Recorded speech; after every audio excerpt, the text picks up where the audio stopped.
Hello everyone, welcome back to my channel. हमने जो medieval history है वो शुरू कर चुकी है हम। तो उसमें हमने अर्ली मेडिवियल पीरियड में हमने पढ़े हैं कि जो कौन से जो बाहर के अटैक करने वाले थे भारत पे कौन कौन आ चुके थे, जिसमें हमने मोहम्मद बिन कासिम को पढ़ा था, महमूद गजनवी को पढ़ा था और मोहम्मद गोरी को पढ़ा था। ठीक है, तो अर्ली मेडिवियल पीरियड में इनको हमने पढ़ा था। अब शुरू होता है हमारा दिल्ली सल्तनत, जहाँ से क्वेश्चन भर भर के आते हैं, तो काफ़ी इम्पोर्टेंट टॉपिक रहेगा दिल्ली सल्तनत की। अगर हम बात करते हैं तो 5 राजवंश इसमें मेन माने जाते हैं। ठीक है, 5 राजवंश। उसके बाद शुरू हो जाता है मुगल एम्पायर। ठीक है, 5 जो है राजवंश वो दिल्ली सल्तनत के माने जाते हैं। मुगल एम्पायर भी मतलब रहेगा दिल्ली का ही। ठीक है, राजकाज जो उनका मेन दिल्ली का ही रहेगा, लेकिन वो फिर जो पीरियड है उसको मुगल काल के नाम से जाना जाता है।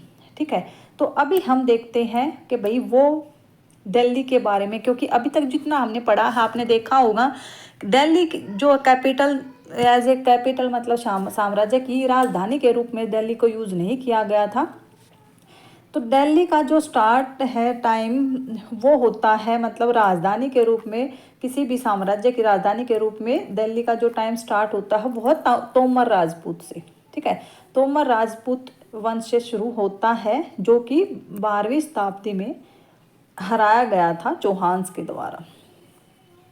ठीक है, चौहान्स जो है अजमेर के राजा होते थे, चौहान्स, पृथ्वीराज चौहान्स। ठीक है, उनके द्वारा तोमर राजपूतों को हराया गया था। तो मतलब कि चौहान हुए, फिर तोमर राजपूत हुए, चौहान हुए, दोनों का क्या हुआ, कनेक्शन हो गया दिल्ली से। ठीक है, तो दोनों का दिल्ली से कनेक्शन होने के बाद जो दिल्ली है वो कमर्शियल सेंटर बन गया इनके टाइम पे, तो तोमर्स के टाइम पर और चौहान्स के टाइम पर जो दिल्ली है इम्पोर्टेंट कमर्शियल सेंटर बन गया था, व्यापारिक जो केंद्र है वो बन गया था। वो क्यों बन गया था, क्योंकि दिल्ली में क्या था, बहुत सारे जैन मर्चेंट रहते थे। ठीक है, और उन्होंने फिर बाद में क्या करवाए हैं, यहाँ पे काफ़ी मंदिर भी बनवाए थे। तो उस टाइम पे जब दिल्ली राजधानी बनी है तो यहाँ पे बहुत सारे जो सिक्के हैं उनका निर्माण किया गया था, उनको दिल्ली वाल बोला जाता है। ये क्वेश्चन एग्जाम में कई बार आया हुआ है। ठीक है, जब दिल्ली सल्तनत का समय है, स्टार्टिंग का जो समय है, दिल्ली सल्तनत जब बन रही है, तो दिल्ली वाल, ठीक है, दिल्ली वाल के नाम से क्या थे, क्वाइंस मिंटेड किए गए थे, क्वाइंस यहाँ पे बनाए जा रहे थे। तो जब दिल्ली सल्तनत मतलब शुरुआत जो है, तब तक क्या थी, अभी तक देखा हमने दिल्ली कैपिटल एज ए राजधानी हुई है अभी तक, जैसे कहीं मगध था, कहीं वाजी था। ठीक है, फिर इधर साउथ का था कांचीपुरम, मतलब हर हमने बहुत सारे सिटीज़ देखे हैं जो राजधानी के रूप में बने थे, लेकिन दिल्ली किसी की भी राजधानी नहीं थी। कन्नौज थी पहले इम्पोर्टेंट, हार्टलैंड बोला जाता था कन्नौज को भी।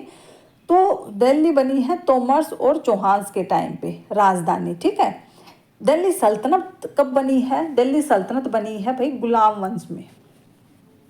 ठीक है, इसकी मैं एक ट्रिक लिख देती हूँ यहाँ पे। दिल्ली सल्तनत के जो राजा रहे, जो वंश रहे हैं, उनको याद करने की, गुड़ खाओ तसले में। ठीक है, गुड़ खाओ तसले में, गु से है गुलाम वंश, सबसे पहला वंश रहेगा दिल्ली सल्तनत का गुलाम वंश। फिर है खिलजी वंश। ठीक है, फिर है तुगलक वंश, तुगलक। ठीक है, फिर है सैयद वंश, एल से है लोधी वंश, लोधी वंश, और में से हो जाता फिर मुगल एम्पायर। ठीक है, आपको क्लियर शायद नहीं दिख रहा हो, मैं थोड़ा सा क्लियर लिखने की कोशिश करती हूँ। देखो, गुड़ थोड़ा छोटा लिखना पड़ेगा, खाओ तसले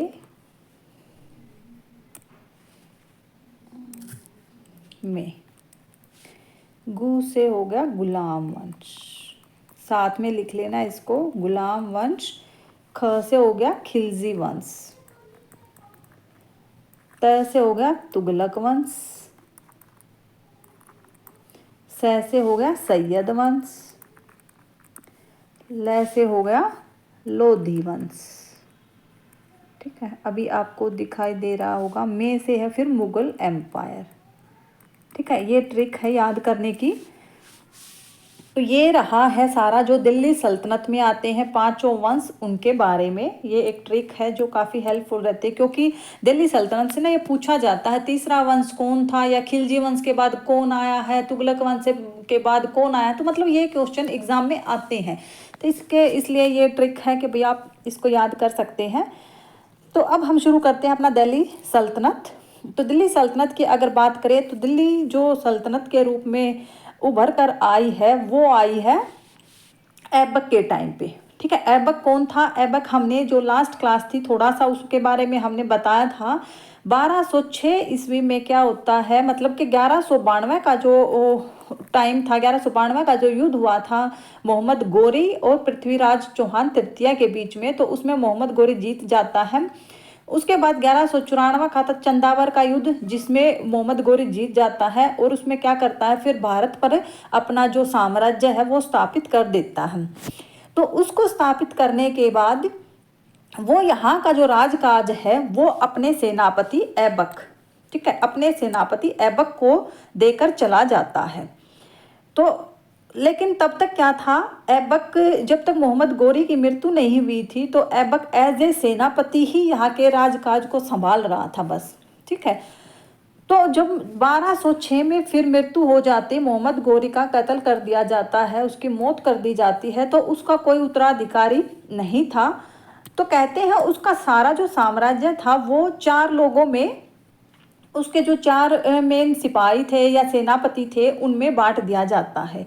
तो वो कहाँ कहाँ के कौन कौन थे? वो थे ताजुद्दीन इल्दौज, ठीक है। इल्दौज था जिसको गजनी का रूलर बना दिया जाता है, बन जाता है, मतलब वो चारों में बांट के चला जाता है और उसको इल्दौज है जो वो गजनी का रूलर बनता है। बख्तियार खिलजी है वो बंगाल का बनता है, ठीक है। फिर इसके बाद है नसरीदून, ठीक है। नसरीदून जो है वो कुबाचा, वो बनता है मुल्तान का सुल्तान, ठीक है, मुल्तान का रूलर बनता है। और जो कुतुबुद्दीन ऐबक है वो दिल्ली का रूलर बनता है। तो जब ये दिल्ली की गद्दी पर बैठता है तो इसको क्या था, इसके जो उसको बोला जाता है, उसको स्लेव डायनेस्टी मतलब के गुलाम वंश बोला जाता है। जब इसने शुरुआत की है इंडिविजुअल, मतलब जब इसने शुरुआत की है तो इसको गुलाम वंश के नाम से बुला, स्लेव डायनेस्टी। वो इसने क्यों किया है, क्योंकि ये अपने आप को क्या मानता था, जो मोहम्मद गोरी का गुलाम, ठीक है, मोहम्मद गोरी का गुलाम मानता था। इसकी वजह से ही इस वंश को गुलाम वंश के नाम से जाना जाता। इसका जो टाइम रहा है वो है 1206 से लेकर 1290 तक का टाइम है गुलाम वंश का, ठीक है। तो आज हम पूरा गुलाम वंश खत्म करेंगे, उसके कौन से राजा रहे हैं, किस किसने क्या क्या किया। तो गुलाम वंश का फाउंडर हो गया ऐबक, जो 1206 से 1210 तक रहा है, ठीक है, ऐबक। इसको जो ये डायनेस्टी है, स्लेव डायनेस्टी या गुलाम वंश है, इसको ममलूक डायनेस्टी भी बोला जाता है। दूसरा नाम इसका पूछ लेते हैं तो ममलूक, ठीक है, ममलूक इसको वंश भी बोला जाता है। इसकी राजधानी जो रही है, ऐबक ने जो अपनी राजधानी बनाई थी वो लाहौर में थी, ठीक है। दिल्ली में कामकाज था लेकिन राजधानी इसकी लाहौर में थी, ठीक है। फिर इसने काम शुरू किया था, अपने मरने से पहले कुछ काम शुरू किए थे। तो एक तो कुतुब मीनार का, ठीक है, पूरी नहीं हुई थी लेकिन जो स्टार्टिंग का काम है वो कुतुब मीनार का वो ऐबक ने शुरू कर दिया था, कंस्ट्रक्शन शुरू कर दिया था। एक इसने मस्जिद बनवाई थी दिल्ली में, उसको बोलते हैं कुवैत उल इस्लाम, ठीक है, कुवैत उल इस्लाम उसको बोलते हैं मस्जिद को। वो पहली मुस्लिम मोनूमेंट ही है और ये, ठीक है, दोनों पहले मुस्लिम मोनूमेंट ही बोले जाते हैं। फिर इसके बाद क्या हुआ है, 1210 में इसकी जल्दी ही मौत हो जाती है, मतलब 4 साल में ही देख लो, 1206 में गद्दी पर बैठा, 4 साल में ही इसकी मौत हो जाती है। और कैसे होती है वो, पोलो खेलते हुए। ये पूछ लेते हैं कौन सा गेम खेलते हुए इसकी मौत होती है, पोलो गेम में, ठीक है। पोलो गेम में एक्सीडेंटली इसकी मौत होती है लाहौर में, ठीक है, लाहौर में इसकी मौत होती है। तो फिर इसका जो कब्र है वो भी लाहौर में इसकी कब्र है। कहाँ बोले पूछे तो अनारकली बाजार के पास लाहौर में इसकी कब्र है। तो ऐबक का इतना ही है, छोटा सा शासनकाल था। इसके बाद जो आता है इसका बेटा आराम शाह, ठीक है। तो जब आराम शाह को शासक बनाया गया है तो अभी तक भी ना एक बात और है, आराम शाह और ऐबक दोनों टिटुलर नाम के ही सुल्तान थे। मतलब क्या होता है टिटुलर नाम, होता है कि भाई नाम का ही सुल्तान थे वो अभी तक, ठीक है। उन्होंने सुल्तान की जो उपाधि है वो नहीं ली थी, ठीक है, सही मायने में सुल्तान वो नहीं बने थे, ठीक है। तो ये जो उसके बाद उसका बेटा आता है आराम शाह है। आराम शाह के मामले में वही था कि भाई कुछ ये बोलते थे गुलाम का बेटा है, इसका मतलब इस जो राजकाज है इस पे हक नहीं है, तो ऐसे ऐसे इसका वो था, सिस्टम था। तो एक साल में ही फिर क्या होता है कि 1210 में इसको गद्दी पर ये बैठ तो जाता है, लेकिन जो इसके जो दरबारी थे वो सब इससे नाराज थे, ठीक है, मतलब इसको चाहते नहीं थे। तो जब उसके जो इसकी जो जनता है, जो इसके दरबारी है, वही इसको पसंद नहीं करेंगे, तो उन्होंने क्या किया है, फिर इल्तुतमिश को बुला लिया है। इल्तुतमिश कौन था? इल्तुतमिश भी इसका सेनापति ही था, ठीक है, जो ऐबक था उसका सेनापति रहा है। फिर इल्तुतमिश उसको बुला लिया जाता है, और फिर उसको भी समझ में आ जाता है कि भाई वो भी तो गुलाम ही था ना, वो भी तो सेनापति था, जब वो राजा बन सकता है ऐबक तो मैं क्यों नहीं। तो इल्तुतमिश को फिर ये हो जाता है कि भाई मुझे भी राजा बनना है जैसे ऐबक राजा बना था। उसके बाद फिर क्या होता है कि भाई इल्तुतमिश ने उसके साथ युद्ध किया है आराम शाह के साथ। आराम शाह के साथ युद्ध किया है। जगह पूछ लेते हैं, ये जड़ जगह है, दिल्ली के पास ही जड़ का मैदान है, उसमें 1211 में उसको हरा के उसको मार दिया जाता है बंदी बना के, ठीक है। तो जब उसको मार दिया जाता है तो उसका 1 साल का ही टाइम पीरियड रहा है आराम शाह का। उसके बाद बनता है इल्तुतमिश। इल्तुतमिश बनता है थर्ड इसका, ठीक है, थर्ड राजा बनता है। 1211 से लेकर 1236 तक का इसका टाइम है इल्तुतमिश का। इसने क्या क्या किया है कि भाई एक तो इसने अपनी राजधानी है वो लाहौर से दिल्ली शिफ्ट कर ली। पूछ लेते हैं किसने दिल्ली शिफ्ट की थी लाहौर से, तो वो इल्तुतमिश ने की थी। इसके बारे में बताया जाता है शमशी वंश का था, शमशी वंश का था, और ऐबक का दामाद भी था, ठीक है। ऐबक थे जो आराम शाह के पिता, उसका दामाद भी था। इसकी जो वाइफ बताते हैं उसका नाम बताते हैं शाही तुर्कान। शाही तुर्कान इसकी पत्नी का नाम था। दिल्ली का फर्स्ट जो सुल्तान की उपाधि है ना वो इल्तुतमिश को मिली थी, ठीक है। मतलब अभी तक मैंने बताया ना आराम शाह को और ऐबक को सुल्तान की एक्चुअल में उपाधि मिली ही नहीं थी, ठीक है। तो दिल्ली के पहले सुल्तान की उपाधि मिली है इल्तुतमिश को, ठीक है। फिर उसने क्या किया है, पहला तुर्क सुल्तान बना था वो जिसने शुद्ध अरबी सिक्के चलाए थे। ये पूछ लेते शुद्ध अरबी सिक्के किसके शासनकाल में चले हैं, तो वो इल्तुतमिश के शासनकाल में चले हैं, ठीक है। उसने 2 महत्वपूर्ण और भी सिक्के चलाए हैं। एक था चांदी का जिसको बोलते थे टका, ठीक है, उसका पूछ भी ले तो 175 ग्रेन का था ये, ठीक है। एक तांबे का चला था जिसको जीतल बोलते हैं, ये नाम जरूर याद रखना। चांदी का सिक्का था टका बोलते थे, तांबे का था जीतल बोलते थे। फिर इसके बाद देखते हैं इसके बाद और क्या क्या है। फिर इल्तुतमिश का और क्या बताया जाता है कि सिक्कों पर ना टकसाल नाम अंकित करवाया था इन्होंने, टकसाल नाम खुदवाया था, मतलब सिक्कों पर, ठीक है। एक ये आपको अपने आप को क्या बोलते थे, खलीफा के प्रतिनिधि बोलते थे, ठीक है। खलीफा होता है मुसलमानों का जो मेन रहता है उसको खलीफा बोलते हैं, ठीक है। तो उसके प्रतिनिधि अपने आप को वो बताते थे, ठीक है। और उन्होंने क्या किया, इल्तुतमिश ने इक्ता व्यवस्था की वो चलाई थी, प्रथा चलाई थी, इक्ता, ठीक है। इक्ता क्या होता है कि जिसमें भूमि को दिया जाता है, किसी को भी भूमि दान दी जाती है, ठीक है, उसको इक्ता प्रथा बोलते हैं। तो इल्तुतमिश ने चलाई है ये इक्ता प्रथा। फिर बोलते हैं कि जो बगदाद के खलीफा थे, बगदाद के जो खलीफा थे, मुस्लिमों के जो खलीफा थे, उसने जो इल्तुतमिश है उसको सुल्तान आजम की उपाधि दी थी। इसका मतलब क्या होता है कि भाई महान शासक, मतलब जिसको महान शासक समझा जाता है उसको क्या है कि वो मुसलमानों में सुल्तान आजम की उन्होंने उपाधि दी थी ऐसे। फिर और इसने क्या किया था, इसने अपने देखो इसमें क्या था, इल्तुतमिश भी गुलाम था, ऐबक भी गुलाम था। तो इससे क्या हुआ कि भाई उसको ये था कि कल को जब भी मैं वो हो जाऊं तो कहीं कोई दूसरा ऐसा गुलाम ना उठ जाए। तो इस वजह से इन्होंने फिर क्या किया था, 40 गुलाम वंशों सरदारों का क्या किया था, एक संगठन बनाया था 40 गुलाम सरदारों का। और उस संगठन को क्या बोला जाता है, उस संगठन को बोला जाता है तुर्कान चहलगामी। तुर्कान चहलगाम भी बोला जाता है और चरगान भी बोलते हैं। उस संगठन को पूछ लेते हैं, ये एग्जाम में ना आया हुआ है ये क्वेश्चन। फिर जो लास्ट है इसका 1236 में क्या हुआ था, इसकी बामियान का युद्ध पे जा रहा थे, बामियान अभियान पे जा रहा था युद्ध करने के लिए। वहां जाते हुए बीमार होता है और वो ठीक नहीं हो पाता, वो बीमारी थोड़ी लंबी चली। फिर वो कई महीने मतलब ऐसे बीमार रहने के बाद 30 अप्रैल 1236 को उसकी मृत्यु हो जाती है। ठीक है, फिर बोलते हैं कि भाई और इसने क्या किया है कि कुतुब मीनार को पूरा इसने किया है इल्तुतमिश ने। शुरुआत किसने की थी, ऐबक ने। पूरा किया है इल्तुतमिश ने। फिर एक इन्होंने बदायूं, ठीक है, बदायूं का ही सरदार था जब इसको बुलाया गया था, बदायूं का ही सरदार था ये, जब इसने आराम शाह के आने के बाद, दिल्ली में आने के बाद मृत्यु की है। ठीक है, जड़ के मैदान में। तो बदायूं में उसने जामा मस्जिद बनवाई थी, जामा मस्जिद है तो वो बदायूं में बनवाई थी। इसके बारे में फिर क्या बताते हैं कि भाई इल्तुतमिश का बड़ा जो लड़का था वो बंगाल को संभालता था। ठीक है, वहीं पे किसी वजह से इसकी पहले ही मतलब 1229 के आसपास उसकी मृत्यु हो जाती है। तो इसका बड़ा तो कोई ऐसे वारिस रहा नहीं था कि भाई उसको गद्दी पर बिठाया जाए। फिर इसको क्या था कि भाई मेरी बेटी है जो रजिया सुल्तान है वो काफ़ी काबिल समझता था ये अपनी बेटी को। तो मरने से पहले मतलब ये करके गया था कि भाई मेरी बेटी जो है राजगद्दी पर बैठे। लेकिन जो रजिया सुल्तान के बारे में है उसके बारे में भी कई तरह की बातें हैं कि भाई कुछ लोग उसको पसंद करते थे और कुछ लोग क्या है कि भाई नहीं पसंद करते थे, क्योंकि अभी तक कोई जो महिला शासक है वो बनी ही नहीं थी।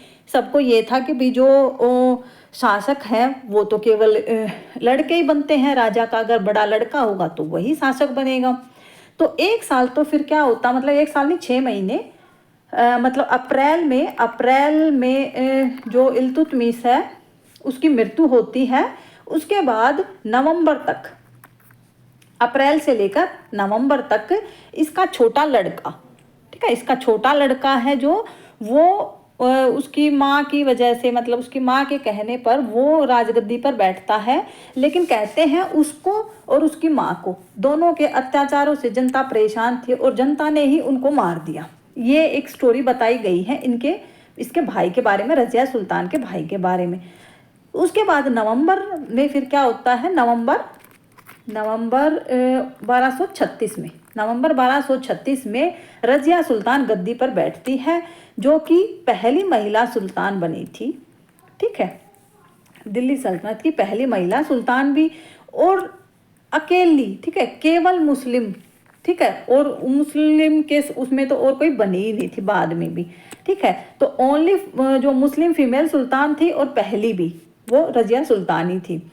फिर क्या था कि भाई ये क्या पहनती थी, ये है ना जो लड़कियों के कपड़े, साड़ी और ये कुछ पहन के नहीं आती थी। इसने क्या किया, अपना जो पहनावा है वो मर्दानी पहनावा इसने शुरू कर दिया। तो चोगा और कुल्हा बोलते हैं इसकी ड्रेस को, चोगा और कुल्हा पहनती थी।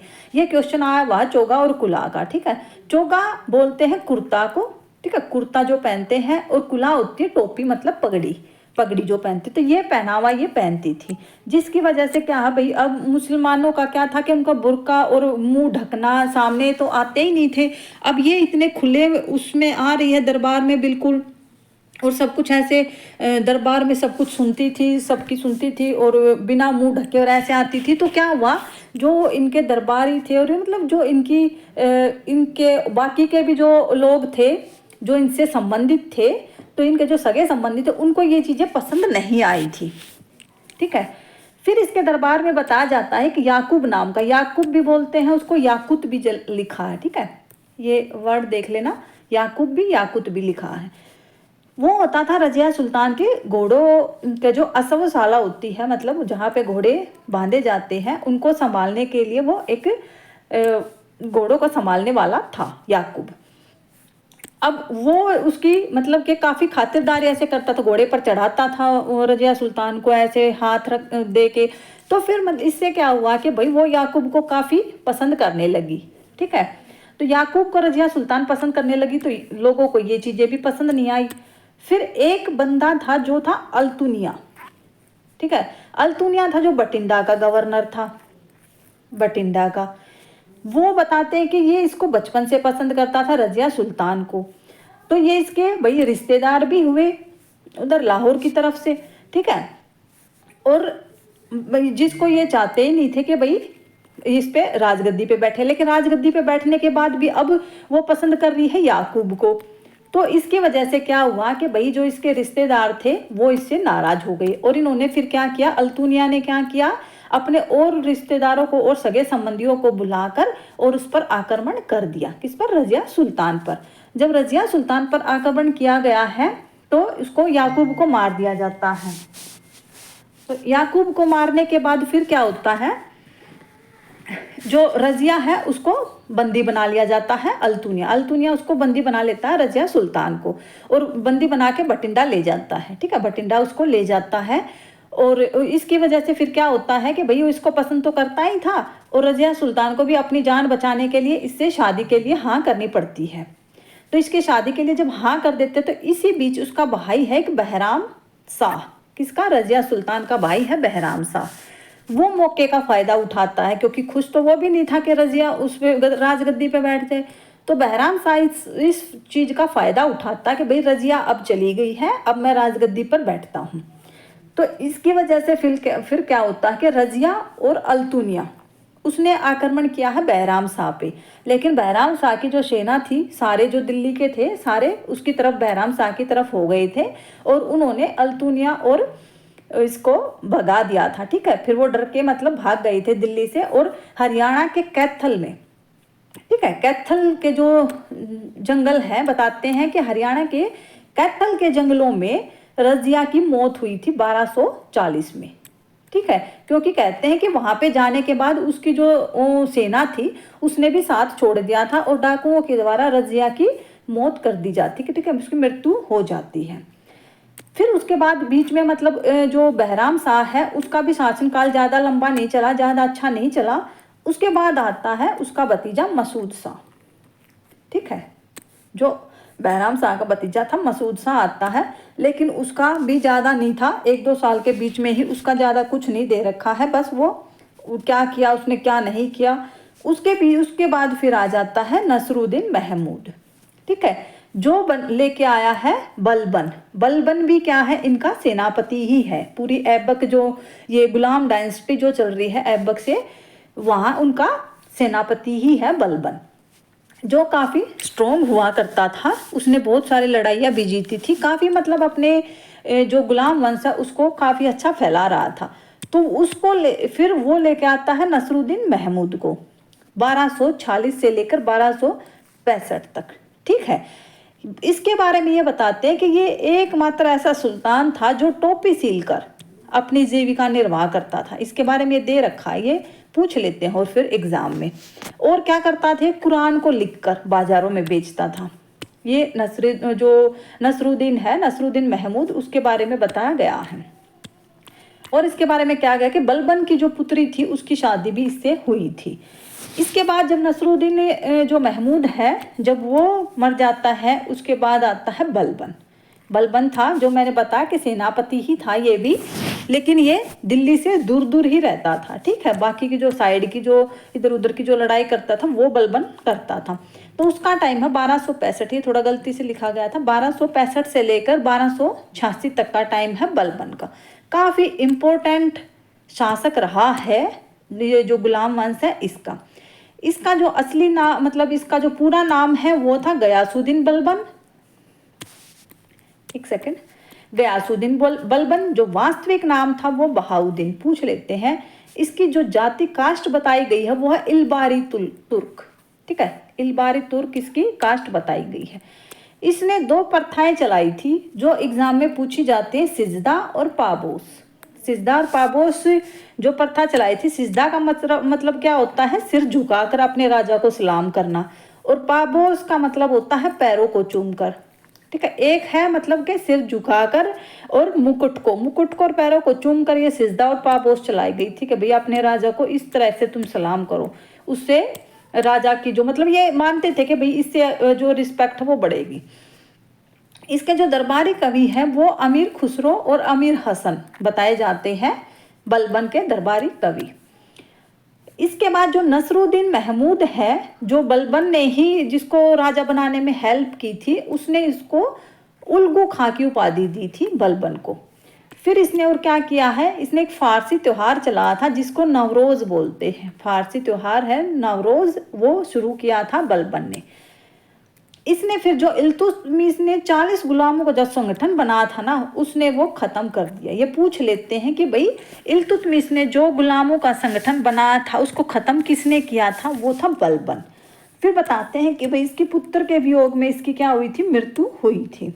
और ये अंतिम शासक था गुलाम वंश का, लेकिन अंतिम प्रसिद्ध शासक अगर पूछा जाए तो बलबन था, ठीक है। अदरवाइज वैसे पूछा जाए अंतिम शासक तो कैकाबाद, या इसको कैकुबाद भी कई जगह लिखा मिलता है, तो दोनों देखना ये, ठीक है। दोनों वर्ड कैकुबाद भी और कैकाबाद भी हो सकता है, ठीक है। ये किसने खत्म किया है आखिर में, जो गुलाम वंश है वो किसकी वजह से खत्म हुआ है, वो हुआ है जलालुद्दीन खिलजी की वजह से। जलालुद्दीन खिलजी की वजह से जो गुलाम वंश है उसका खत्म हुआ है 1290 में। इसके बाद शुरू होता है फिर खिलजी वंश। तो आज हमने जो पूरा किया है वो किया है गुलाम वंश, और कल जो हम करेंगे वो करेंगे खिलजी वंश। तो तब तक चैनल को शेयर करो, लाइक करो और सब्सक्राइब करो भाई, ताकि थोड़ा मोटिवेशन मिले, ठीक है। और कैसी क्या बाकी आपको कैसी वीडियो लग रही है उसके बारे में थोड़े कमेंट करके बताया करो। और कोई ऐसा पर्टिकुलर टॉपिक हो जो हम अभी ना कवर किया हो और आप करवाना चाहते हो तो उसके बारे में भी मुझे कमेंट करके बताना। तो मिलते हैं एक नई वीडियो में, तब तक हैप्पी दिवाली सभी को, बाय बाय।